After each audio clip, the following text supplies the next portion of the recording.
Welcome to the Hindu Daily. We're jumping straight into our comprehensive briefing today, starting with the FAQ section. We'll be covering economics, geopolitics, and health. We have 3 articles to get through, and we're beginning with a look back at India's 2025 economic report. Okay, let's get into it. And, if you look back at 2025, it was really a year of two halves, a real mixed bag for the economy. A mixed bag, how so? Well, on one hand, you had some genuinely positive policy wins, things aimed at stabilizing the domestic economy. But on the other, you had these major trade setbacks that created some serious headwinds. And that really feels like the key takeaway, doesn't it? That New Delhi made a very deliberate pivot. They focused on stimulating domestic consumption to try and buffer against the trade shock they must have seen coming from the U.S. That's exactly it, a defensive strategy. And they moved on 2 major fronts to make that happen. So what were the big domestic positives? First, you had the 2025 budget. It was aimed squarely at increasing disposable income for the average person. They did this with some pretty significant changes to income tax rates and slabs. Right, putting more money in people's pockets. Exactly. And second, and this is maybe more important for long-term clarity, the GST Council finally acted in September. They got rid of the really problematic 12% and 28% tax slabs. And that simplification isn't just a technical thing for businesses. It's a direct benefit for consumers, right? Oh, absolutely. Most of the items in those old slabs just moved down to the next lowest one. So, things that were at 12% dropped to 5%, and things at 28% fell to 18%. That must have had a noticeable effect. It simplifies the entire supply chain, and, crucially, it reduces prices on the shelf. Then, to round things out, November saw the full implementation of the 4 labor codes. Which focus on Social Security. Yes, very heavily focused on increasing Social Security and benefits for workers. These are foundational moves, really, aimed at creating labor stability and a safety net, no matter what's happening globally. So those are some strong domestic pillars. But at the same time, India was also trying to secure its international future through trade agreements. What stands out on the success side of things? The list is actually pretty impressive. In July, India signed the Comprehensive Economic and Trade Agreement with the UK. A big one. A very big one. It secured duty-free access for India to most of the UK market and had some enhanced labor mobility provisions in there too. And there was the EFTA deal as well. Yes, the India-EFTA Trade and Economic Partnership Agreement became effective. That one is massive, especially for technology and investment. That EFTA deal, we're talking Switzerland, Norway, Iceland, Liechtenstein, that came with a huge investment commitment, right? Something like $100 billion. Correct. A $100 billion investment over 15 years, although, some officials suggested that target could be hit much sooner. And that wasn't all. No. To cap it all off, India and New Zealand concluded their FTA. That deal guaranteed duty-free access for 100% of Indian exports, plus a $20 billion investment commitment from New Zealand. So these deals seem to be cementing broad global access, sort of away from the immediate regional trade bloc. Exactly. But securing those wins became absolutely vital because they were completely overshadowed by the Trump tariff challenge. Right. Despite some initial good feelings about a bilateral agreement back in February, the U.S. just slammed India with those Liberation Day reciprocal tariffs in April, started at 26%. And that escalation was just brutal for Indian exporters. After a very brief pause, the situation got much worse on July 31st. What happened then? The U.S. imposed its core 25% tariff, but then added an additional 25% penalty on top of that. A penalty for what? Specifically because India continued importing Russian oil. That created this just unsustainable 50% total tariff. 50%. That just kills trade. It must have completely broken down all the talks. It did, and it severely damaged India's labor-intensive export sectors. We're talking textiles, leather goods, the sectors that really rely on the U.S. market. It was a massive economic wound. So with all that turbulence, what does the future look like? Well, the RBI is pegging growth for 2025-26 at 7.3%, which is healthy, but it definitely shows the economic drag from those tariffs. The second half of 2025 was much slower than the first. So if the government's fighting these big headwinds, what's the one crucial positive thing they need to get done soon? It's the long overdue upgrade of India's macroeconomic data indicators. GDP, the Index of Industrial Production, CPI. Why is that so important? Because when the base year for that data is outdated, the official numbers don't really capture the true weight of new, fast-growing sectors like digital commerce, This leads to policy miscalculations. Updating the base years and methodologies is a foundational win because it gives you accurate ground truth for planning. That's a perfect bridge to our second article, the Foreign Policy Review for 2025, which is titled Shock and Surprise. We just saw the economic damage from the Trump administration. Now let's look at how those tariffs were part of a wider geopolitical storm. And the turbulence was, it was intense.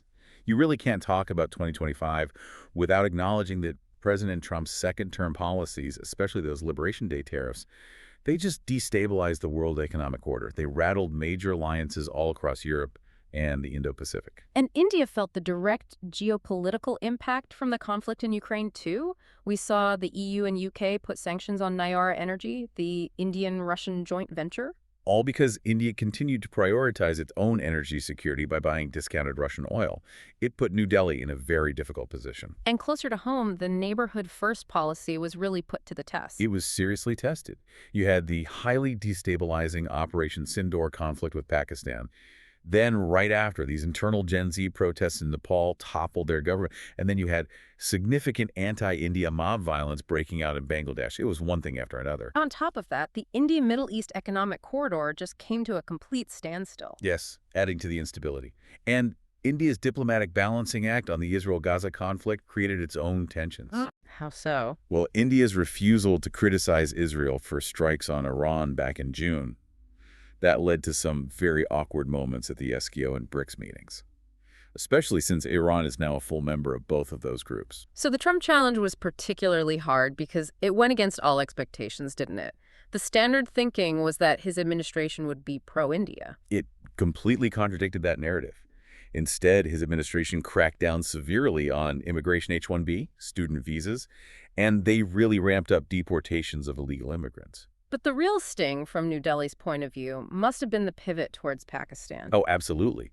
Trump hosted the Pakistani leadership, he cleared the supply of F-16 fighter jets, and then he publicly claimed to have mediated the Operation Sindoor ceasefire. Which directly undermines India's entire campaign against cross-border terrorism. Exactly. It treated the conflict as just a bilateral dispute, not an issue of state-sponsored violence. That was a huge diplomatic hurdle for India. But despite all that chaos and hostility, India did manage some notable diplomatic successes. Where did they find a breakthrough? The turnaround with Canada was a major win. After the real low point of the 2023 assassination allegations, PM Modi visited Canada for the G7 outreach, and a key agreement was reached with a new Canadian Prime Minister, Mark Carney, to just set the differences aside and stabilize the relationship. And then there's probably the most strategically unusual move of the year, the rapprochement with the Taliban. It was incredibly risky, but also, highly pragmatic. After an initial meeting early in the year, the Taliban's foreign minister, Amir Khan Muttaqi, he received a warm welcome and full national honors in Delhi in October. Let's unpack that a bit. What's the strategic logic there? How does getting closer to a restrictive regime like the Taliban actually benefit India? It's a classic geosecurity move. It's all about creating a two-front problem for Pakistan. Oh. The downward spiral and the bitter border conflicts that followed in Afghan-Pakistan relations meant that Pakistan's security apparatus and military were diverted. They couldn't focus solely on the line of control with India. It's a strategic diversion that India usually faces from China and Pakistan, but now it's been flipped. And speaking of China, we saw normalization continue there, too. Yes, after the October 2024 Modi-Xi meeting, we saw more confidence-building measures. They reopened the Kailash Mansarovar pilgrimage, restored visas and flights, and that was even with China's support for Pakistan during Operation Sindoor. There was also a lot of regional consolidation. Strong consolidation. Modi visited Bhutan, Sri Lanka, and the Maldives. And the swift aid to Sri Lanka after Cyclone Ditwa, including $450 million, that was particularly well received. It really reinforced India's role as the regional security provider. So looking ahead to 2026, we have the EU Commission and Council presidents coming for Republic Day in January, with a potential FTA finalization on the table. Right. And India is also hosting the Artificial Intelligence Summit in February, expecting French President Macron and others. But the big question hanging over the year is still the Quad Summit, isn't it? It is. New Delhi hasn't been able to host it for 2 years, and the participation of President Trump remains a major unknown. After all the turbulence of 2025, I think policymakers will be desperately hoping for a less volatile, a more predictable year ahead. Shifting from macroeconomics and geopolitics to a systemic threat to public health, let's move to Article 3. This one tackles India's persistent health crisis, defined by funding gaps and regulatory hurdles. This is a huge challenge, especially for a country that wants to be the pharmacy of the world. The challenge is really threefold. You have a structural deficit, you have massive disease challenges, and you have these recurring quality control failures. India is facing an avalanche of non-communicable diseases, diabetes, hypertension, at the same time as resurgent infectious diseases, all while dealing with chronic underfunding. And that funding deficit was made even worse by global politics. Acutely worse. Trump's withdrawal of the U.S. from the WHO early in 2025 resulted in a sudden withdrawal of funds for major projects like PEPFAR for HIV AIDS and USAID for maternal and child health. These are programs India really relies on for grassroots initiatives. So that forced the government to scramble, but internally the structural gap is still there. It is. India's health budget is still below 2% of GDP. I mean, they allocated nearly 100,000 crore for 2025-26, but the national health policy target is 2.5% of GDP.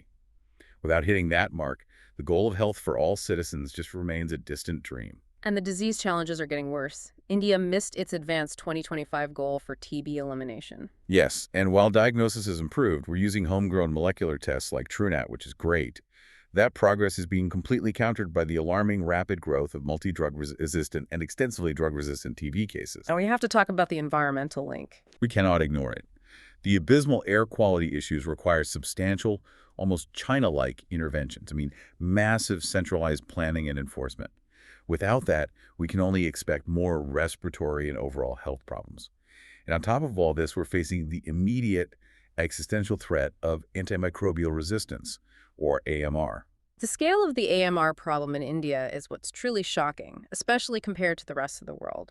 What does the data show us? The WHO last report flagged that 1 in 3 people with bacterial infections in India carried resistant organisms. The global average is 1 in 6. That's double the global rate. It's an apocalyptic scale, and it's especially dangerous in hospital ICUs, involving common pathogens like E. coli, Klebsiella, staph.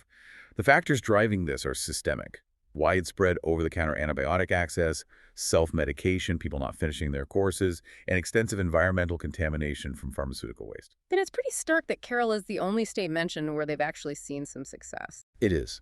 Kerala is the only state where targeted AMR stewardship, meaning controlled dispensing and education, has led to an actual lowering of community resistance levels. The rest of the country has a tremendous way to go on enforcement and education. And that brings us to the final tragic issue, pharma quality control failures. This reached a crisis point late in the year. It did. 25 children died in Madhya Pradesh after taking a prescription cough syrup. Lab analysis showed it contained diethylene glycol, An industrial chemical that causes kidney and liver failure. catastrophic failure. And this follows the earlier heartbreaking incident where 70 children died in the Gambia from India-manufactured cough syrups. The failure rate is just unacceptable. And the implications for India's global aspirations are severe. They are. These periodic failures raise serious questions about the entire regulatory and inspection framework. For a nation aspiring to be the pharmacy of the world, which is a crucial diplomatic and economic goal, these quality issues threaten to derail that ambition and completely undermine global trust in Indian-manufactured drugs. This systemic risk needs immediate, comprehensive attention in 2026. That is a sobering thought. Let's shift now from those macro challenges to the tiny, hidden mechanics that govern life itself. We're moving into our science section, starting with Article 4, the architecture of chromatin. This is about how physics might be just as important as the chemical code of life. That's absolutely the core insight here. You know, when we think about genetics, we usually think about the chemical sequence ATTG. But this study in science confirms that the physical organization is like a self-encoded blueprint. And we have to remember, we have nearly 2 meters of DNA that has to be packed into a tiny cell nucleus. Exactly. And that's done by wrapping the DNA around these protein units, forming what we call chromatin. And this arrangement dictates which genes are loose and turned on, or which remain dense and shut down. The architecture determines the function. So what was the key finding? The key finding from Professor Michael Rosen's lab involves a surprisingly small detail. The tiny variation in the length of the linker DNA. That's the short stretch of exposed DNA that connects the protein beads. And this length differs by just 5 DNA base pairs. 5 base pairs? That seems infinitesimal. How can such a tiny variation have such a profound effect on the structure of the whole molecule? Well, because DNA is a twisted double helix, even a small change in that linker spacing shifts the orientation of those protein beads. It forces them to twist relative to each other. And this physical change travels along the fiber, altering the shape of the entire molecule and how it interacts with nearby strands. So the researchers actually built these in the lab to see it happen. They did. They created identical samples, varying only that linker length, to observe the mechanical difference. And the results were stunning. They saw two very distinct physical states, almost like two different materials, governed purely by that tiny spacing difference. What did they look like? Well, the chromatin, with shorter linkers, stayed more open. It forced its units to reach outward and interact robustly with neighboring strands. Think of it like a ball of yarn that's been tightly packed, but loosely laid so it tangles and resists pulling. These clusters were dense, mechanically resistant, and slow to break apart. Professor Rosen said they behaved more like silly putty or toothpaste. But the longer linkers had the opposite effect. Exactly. The longer linkers caused the strand to fold inward, interacting more with itself. This reduced the connections between neighboring strands, so the clusters were less stable, far more fluid, and easier to dissolve. They behaved like a simple liquid. So it's powerful evidence for the idea that the genome's organization is self-encoded. You don't need extra instructions. Precisely. The blueprint is right there in the physics. So what are the biological implications of understanding this architectural fragility? How does it relate to human health? Dr. Yamini Dalal points out that this physical model is biologically realistic. It helps us understand fragilities in these highly dense, ordered regions, especially in repetitive DNA. And disorder in these regions is already strongly linked to genome instability in diseases like cancer and also in the processes of aging.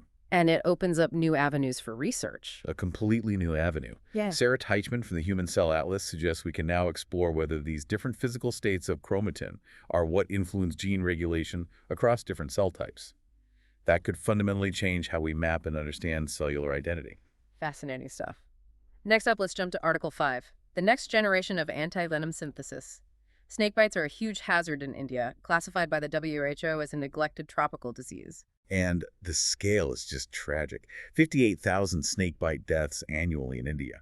The foundational problem is the outdated treatment we use. Since the 1950s, the standard antivenom has been produced by hyperimmunizing horses with a cocktail of venom from the big four species. The big four snakes. But India has over 60 venomous species, and the venom itself can vary geographically even within the same species. So a big four cocktail optimized for the south might be pretty useless if you get bitten in the Himalayas. That's the core limitation. It's a geographical mismatch of antibodies. But a recent breakthrough published in Nature offers a game-changing path toward a broad-spectrum treatment using a truly surprising source. And that source is the camel family. It sounds wild, but it's brilliant. The source is the camel family. Danish and international collaborators focused on 18 medically important snakes in sub-Saharan Africa. They injected the venom mix into alpacas and llamas. Why them? Because these animals produce unique, small, and very stable antibody fragments called nanobodies. And because they're so small and stable, that must make them easier to work with in a lab compared to traditional horse antibodies. Precisely. They isolate the genetic code for the most effective nanobodies, engineer them into bacteriophage viruses, and then, this is the critical part, they can be mass-produced cheaply in bacteria. It completely bypasses the need for huge horse farms. So it's a scalable, cost-effective, global solution that can be tailored quickly. What were the results in testing? In mouse experiments, the nanobody treatment showed strong antivenom activity against 17 of the 18 venoms they tested. This is a monumental step forward. And is there local relevance for India here? Has this been tried? It has. Researchers at the National Research Center on Camel in Bikaner have already shown that camel-generated antivenom can successfully neutralize venom from the local Sochurex saw-scaled viper. This nanobody approach is absolutely the future. It offers a path to finally address India's unique regional species and tackle this disease effectively. Let's shift gears now and look at high-stakes economic strategy in our business section. Specifically, Article 6, India's strategic RCEP avoidance. This is a fascinating story of getting market access without giving up tariff control. It's a classic textbook example of strategic risk management in trade policy. RCEP, the Regional Comprehensive Economic Partnership, is a massive trading bloc. You've got the 10 ASEAN nations, plus Australia, China, Japan, South Korea, and New Zealand. And India famously walked away from joining RCEP back in 2019. PM Modi said the deal didn't address India's outstanding issues, but what was the real non-negotiable fear behind that withdrawal? Trade experts are pretty unanimous on this. The core apprehension was the competitive nature of Chinese manufacturing. Joining RCEP would have given China virtually duty-free access to the Indian market. And the fear was that Chinese goods would just swamp India's domestic manufacturing. Exactly, they would swamp the labor-intensive sectors. As one analyst put it, the reason not to sign RCEP was only China. So instead of joining the big bloc, India pursued a much quieter and arguably smarter approach, the RCEP minus China strategy. Which has been executed brilliantly over the last few years. India has systematically secured free trade agreements with all 14 RCEP members except China. Yeah. New Zealand was the most recent one to be concluded. And the argument is that this bilateral strategy is actually better than joining the big integrated RCEP structure. Why is that? It's all about control and leakage. Hmm. A direct bilateral deal with China lets India exclude sensitive sectors and control the pace of liberalization on its own terms. Whereas RCEP wouldn't have allowed for that. No, RCEP's integrated structure would have diluted existing safeguards. And critically, it would have enabled Chinese manufacturing to enter India indirectly through other member states like Vietnam or Thailand.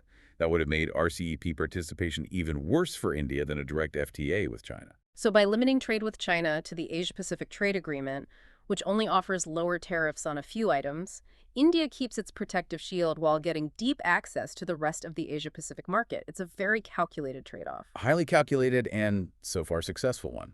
All right, let's zoom in now on our spotlight section, diving deep into regional challenges. We'll start with Article 7, Thirsty City Hyderabad's Race to Harvest the Rain. This highlights a huge paradox in the South. Which really is a paradox of abundance. In 2025, Hyderabad received 1,060 millimeters of rainfall. That's 40% above normal. And yet, the city faces severe, persistent water stress every single summer. Why does a city that gets so much rain still suffer from such a massive perennial shortage? It just seems counterintuitive. It's a mix of geological destiny and, frankly, poor planning. The city sits on ancient crystalline formations, massive granite, gneiss, and compact basalt. These rocks have extremely low permeability. Meaning they don't absorb water well? Not at all. Unlike soil or sand, water can't seep in. Groundwater storage depends entirely on retaining water in small fractures within the rock. So when it rains, most of the water just runs off rapidly into the rivers instead of recharging the aquifers below the city. And the data shows this has reached a critical point. Hyderabad is now classified as overexploited, meaning extraction is over 100% of recharge capacity. You can see that crisis most clearly when you look at the city's reliance on water tankers. The data from 2021 to 2025 shows an alarming, steady annual rise in tanker deliveries, which perfectly mirrors the city's unchecked urban expansion. How bad is the increase? The escalation is truly shocking. Peak deliveries in April surged by 238% between 2021 and 2025. It hit over 290,000 trips in a single month, the highest ever recorded by the Water Board. And the year-on-year demand increase between just 2024 and 2025 was over 36%. That is clearly an unsustainable path. So in response, the Water Board is making a major administrative push. Their new 100-day action plan aims to construct 15,000 rainwater harvesting pits across the city, and they're strictly enforcing compliance for larger properties. And they're also converting old bore wells. Yes, they're converting over 4,500 non-functional public bore wells into injection bore wells to try and funnel that runoff back into the fractured bedrock. And the head of the Water Board, K. Ashok Reddy, made a very strong economic argument for this approach. He did. He argued that investing 100 crore in 50,000 RWH structures is far more efficient and sustainable than the proposed 3,000 crore Krishna Phase 5 project. His point was, why should Hyderabad's water flood into the rivers, only to be pumped back into the city at great cost? It makes perfect sense on paper, but the core problem, as officials and environmentalists argue, isn't the engineering or the money. It's the civic mindset. That is the biggest hurdle. It's what has caused all the previous well-intentioned policies to fail. Officials lament what they call 100% literacy with ignorance, where people feel they could just pay for a tanker, use their influence, and ignore the problem, rather than engaging in collective stewardship. And the obstacles are often frustratingly local, things like disputes in apartment complexes. Exactly. Tenants, fighting owners, personal egos getting in the way, and even RWH spaces being deliberately converted into parking spots. The point is that even the best-crafted policies are doomed to fail without community ownership and upkeep. Without that shift in attitude, Hyderabad will remain perpetually thirsty, even in years of heavy rain. The water is just washing away. Our second regional challenge, Article 8, takes us to Tamil Nadu higher education. which is facing what sounds like a crippling crisis of stalemate and stagnation. This is a story of political deadlock impacting millions. It is a systemic administrative breakdown. You have a severe leadership vacuum. 12 universities, including flagship institutions like the University of Madras and Anna University, are functioning without vice chancellors. Some of these posts have been empty for 2 years. And the core issue is a political impasse between state government and the governor, R.N. Ravi, who is the chancellor. What exactly is the dispute about? The governor is insisting on following the 2018 UGC regulation, which requires a UGC nominee on the VC search committee. The state government refuses to adopt this central rule, preferring to stick to its own state legislation. And this political tug-of-war has completely stalled the selection process, paralyzing these universities. What's the direct negative impact of this delay on the institutions themselves? Well, crucial matters are just delayed or postponed indefinitely. Convocations are delayed. A senior professor noted that the once world-class reputation of Madurai Kamaraj University is suffering because of poor administration. Even interim committees struggle to approve files, leading to constant bottlenecks. And at the same time, the actual teaching structure is crumbling. It's relying on a huge, insecure, temporary workforce. The insecurity is rampant. There are reportedly 9,000 vacancies in government colleges, and 96 colleges don't even have principals. This lack of new appointments stalls career progression for senior staff, and the system now relies heavily on guest lecturers, who often outnumber the regular faculty. And these guest lecturers are being exploited despite being highly qualified. Absolutely. They're paid a paltry $25,000 a month and only for 11 months of the year, with zero service benefits. This is despite many of them holding PhDs and having 5 to 8 years of service. It's shocking. And there were issues with the recruitment process itself. The recent recruitment drive for assistant professors was marred by technical glitches, and outrageously, some colleges were even demanding illegal fees from applicants just to issue the service certificates they needed to apply. That's just a system actively discouraging dedication. What about the permanent staff? Are their careers stable? They're facing the Career Advancement Scheme, or CAS, salary dispute. Around 4,000 teachers in government-aided colleges have been waiting for revised salaries under CAS for years, despite a 2021 government order mandating it. Officials cite a huge loan burden for stopping the orders, which has led to over 40 protests by teachers' associations. And on top of all that, there are new administrative burdens that are taking them away from their main job, teaching. Yes. New government initiatives, while positive for students, are placing excessive data collection and bookkeeping tasks on the teachers. As one faculty member said, they're being forced to do the work of upper division clerks, which just disrupts routine classwork. So despite Tamil Nadu's high gross enrollment ratio and success in the NIRF rankings, educationists are really worried about the future. The fear is palpable. There's a feeling that the system is being systematically demolished. And critics worry that the proposed Higher Education Commission of India Bill 2025 will significantly increase the central government's control, promoting privatization and ultimately undermining the state's social justice education framework. Let's move to our final segment, the magazine section, focusing on cultural soft power and heritage. We'll start with Article 9, a fascinating profile of Meneesha Kellay, the youngest trustee at the British Museum. This is a great story about generational and institutional change. At 39, Meneesha Kellay is the youngest trustee in the British Museum's 272-year history. And she brings a much-needed perspective, with her Punjabi heritage and a background rooted in East Africa. She calls herself a half-architect. She loved the sociological and anthropological parts of architecture, but not the design process. That sounds like the perfect perspective for someone reframing how a massive historic institution sees itself. Her whole philosophy is about bringing lived experience into the establishment and broadening participation for underrepresented communities and young people. And her credibility is immense. She curated the award-winning British Pavilion at the Venice Architecture Biennale and is now on the jury for the Western Range Galleries, which is the largest cultural infrastructure project in the museum's history. And her impact is already visible at the new V&A East Museum. She's curating a major exhibition on contemporary South Asian creativity. This is a landmark event. It will be the first major global institutional show of contemporary fashion, architecture, and design from India, Pakistan, Bangladesh, Nepal, and Sri Lanka. And it's so relevant in East London, where 1 in 5 people have South Asian heritage. It ensures the museum directly reflects its community. She's also a big champion for sustainability, inspired by her parents' zero-waste household. Absolutely. She ensures sustainability is embedded in her work. A great example is an ultra-low carbon aluminum pavilion she commissioned, which was then repurposed for the Venice Biennale into a piece called Bardo, based on the Buddhist idea of rebirth. It's about not letting materials die, much like heritage itself. There, finally, she's right in the middle of that massive, often heated debate around colonial legacy and restitution that centers on the British Museum. She acknowledges the museum as a flashpoint. Her stance is very pragmatic, focusing on evolution. She supports not erasing history, but building on it. She wants to work toward the mission of being a museum of the world for the world.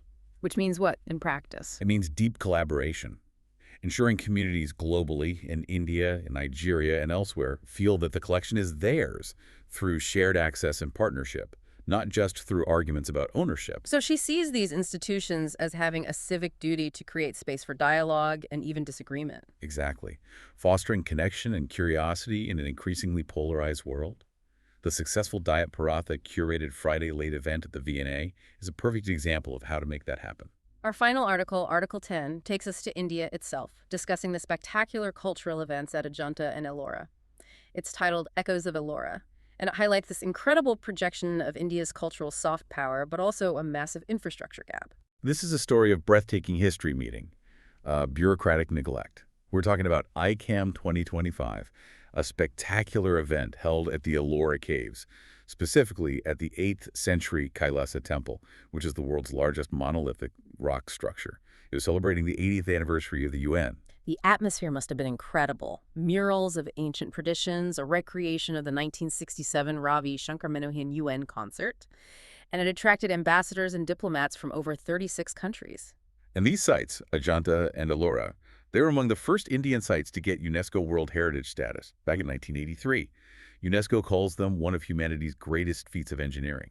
They really define the global understanding of India's heritage. But that soft power projection seems to stop the moment the VIPs leave, revealing a deep systemic neglect. That's the core tragedy. Despite being what the author William Dalrymple calls one of the most historically significant sites in South Asia, they completely fail to draw international attention on the scale of, say, the Taj Mahal. And the reasons are entirely logistical and infrastructural. We're talking about very basic, fundamental problems that would deter any global traveler. Exactly. A lack of robust infrastructure. Very few decent hotels nearby. Unmotorable roads leading to key sites. No clean washrooms, no proper information boards, no clear signages, and the sites are often just littered with waste. And so they fail to attract key tourism groups. Right. They fail to attract international Buddhist tourists, who should be flocking there, or even Turks, who might be interested in the last Ottoman emperor's empty tomb, which is nearby. An Australian researcher, Dr. Scott Herndon, noted the big change toward immersive experiences during the curated tour for the diplomats. Yes, the high-end curated experience is working to impress the VIPs.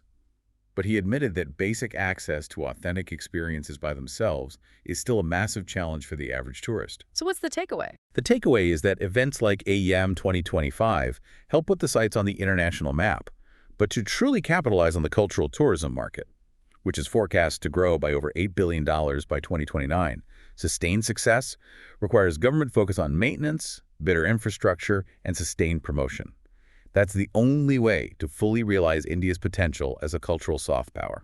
That brings us to the end of our deep dive into today's sources. We've covered everything from the volatility of global trade to the structural physics of our own DNA and the desperate need for basic infrastructure at sites of global heritage like Ellora. It seems clear that 2025 was defined by major policy breakthroughs at home, but those were countered by unforeseen global political shocks. And all of it is underpinned by these deep structural challenges in health, regional governance, and education that require serious systemic attention if India is going to meet its vast potential. Thank you for listening. If you want to provide suggestions, please contact on the Twitter handle given in the episode description. As always, we are eager to hear what our listeners want to be informed about. We wish you a great day.